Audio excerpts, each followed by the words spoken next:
O, 'di ba? Itsura pa lang masarap na. Yung ulam at kanin aking pinagsama. Kaya naman titikman ko muna 'to. Hiniwa ko sa gitna yung baboy dahil masyadong mahaba. Then maglalagay ako ng asin at paminta pampalasa. Baligtarin natin para yung kabilang side malagyan din.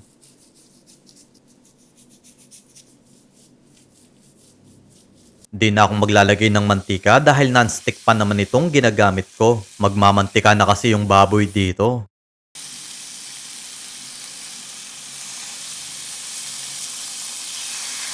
Then, ilagay muna natin sa strainer.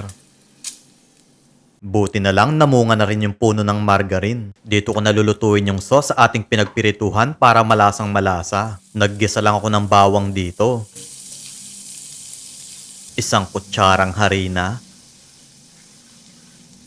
Magbuhos din tayo ng evap paunti-unti. 140 ml evap itong ibinuhos ko.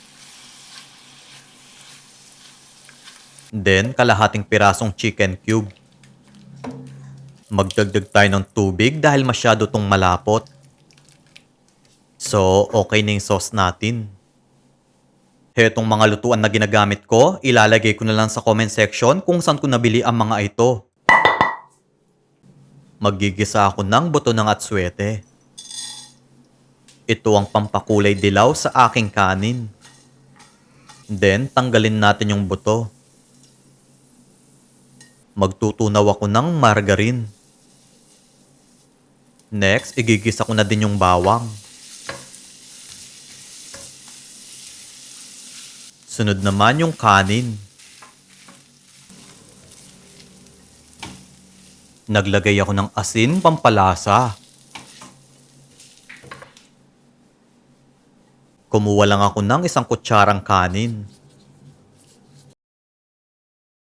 Ipapatong ko dito yung baboy. Then yung alaking sauce.